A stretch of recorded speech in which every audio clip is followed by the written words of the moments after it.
మల్లయ్య యాదవ్ గారితో మాట్లాడదాం. మల్లన్న,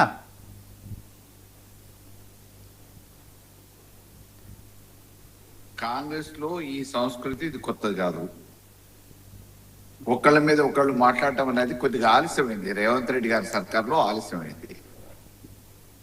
5 సంవత్సరాలు కాంగ్రెస్ ప్రభుత్వం ఉంటే 3-4 ముఖ్యమంత్రులు మారిన చరిత్రను చూసినాం. తెల్లారి నుంచే ముసలం పట్టియటం, అసంతృప్తి గ్రూపులు రాజేయటం అనేది కాంగ్రెస్ లో ఆనవాయితీగా జరుగుతున్న ప్రక్రియ. ఆ క్రమంలోనే నల్గొండలో రాజగోపాల్ రెడ్డి గారు, మహబూబ్నగర్లో జడ్చర్ల అరవింద్ రెడ్డి గారు, అదే రకంగా వరంగల్లో కొండ సురేఖ గారు, ఈ రకంగా అనేక జిల్లాలలో అనేక మంది తిరుగుబాటు బావుట ఎగిరేయటానికి అనేక రకమైన ప్రయత్నాలు జరుగుతూ ఉన్నాయి. ఆ క్రమంలో అనేక సందర్భాలలో జరిగినాయి. కాకపోతే ఢిల్లీ అధిష్టానం దగ్గర ముడుపులు నెల నెల రేవంత్ రెడ్డి గారు చెల్లిస్తున్నారు కాబట్టి వాళ్ళని సద్దుమణిగే విధంగా మంట మీద నీళ్లు చల్లితే ఏ రకంగా ఉంటుందో ఆ రకంగా అసమ్మతీయులను కొద్దిగా శాంతింపజేసే ప్రయత్నాలలో ఉన్నారు. ఇది కొత్తదేం కాదు.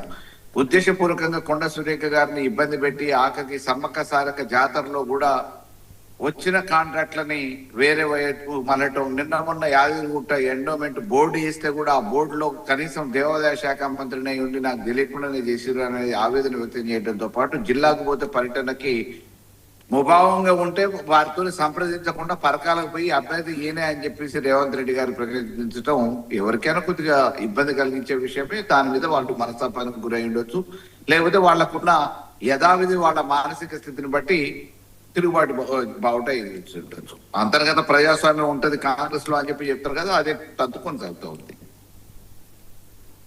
కాబట్టి కాంగ్రెస్ కి వేరే శత్రువులు అవసరం లేదు. కాంగ్రెస్ శత్రువు అని చెప్పేసి ఒక నానుడు ఏదైతే ఉందో ఆ క్రమంలో ప్రజలు ఒకవైపు ఎప్పుడు అవకాశం వస్తుందా, ఎప్పుడు ఎన్నికలు వస్తాయా, అధికారం నుంచి విముక్తి చేద్దామని చెప్పేసి ఆలోచిస్తూ ఉన్నారు.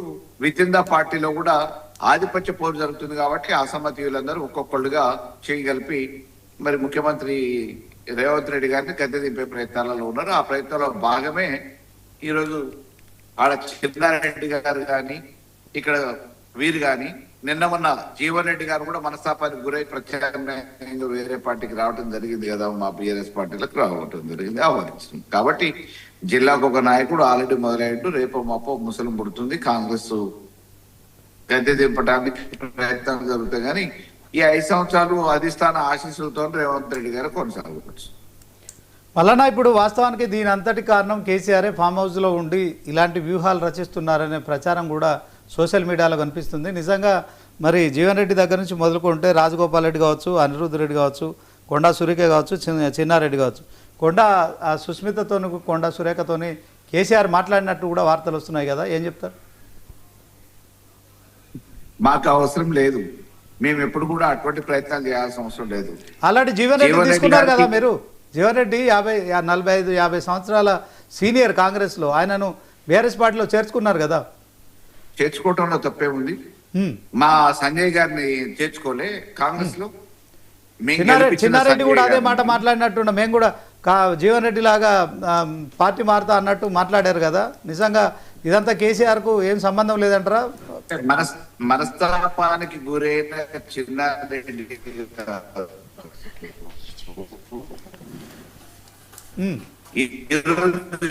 జీవన్ రెడ్డి గారు పేరు నాకు కూడా అదే పరిస్థితి వస్తుందేమో, తప్పకుండా జీవన్ రెడ్డి గారి మాదిరిగా నేను చూసాం.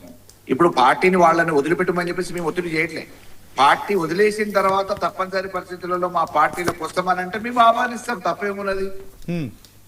మాకు అనుభవజ్ఞులు రాజకీయంగా ఒకప్పుడు కేసీఆర్ గారితో కూడా తలపడ్డారు పార్లమెంటేరియన్ గా. ఎవరు? జీవన్ రెడ్డి గారు. జీవన్ రెడ్డి గారు సీనియర్ నాయకుడు, గుర్తింపు ఉంది. అటువంటి నాయకుడికి ఆడ ఉన్న తర్వాత కూడా మా పార్టీలో గెలిచిన సంజయ్ని ఆ పార్టీలోకి తీసుకుపోయిన తర్వాత ఆయనకి అన్ని విషయాలలో, మున్సిపాలిటీ ఎన్నికల విషయాలలో బీఫామ్ ఇచ్చే కాడ కూడా అవమానం జరిగింది. కాబట్టి తప్పనిసరి పరిస్థితి నిర్ణయానికి వచ్చిన తర్వాత ఆ నిర్ణయం ప్రకారం వారు వస్తా అన్నారు, మేము స్వాగతిస్తున్నాం, తప్పేం లేదు. చెప్పారు ఆయన అమ్ముకున్నాడు అని చెప్పేసి బహిరంగంగా చెప్తున్నాడు. అన్న కాంగ్రెస్ వస్తుంది, నేను ఆల్టర్నేటివ్ అకామిడేట్ చేస్తా. ఓకే, మళ్ళీ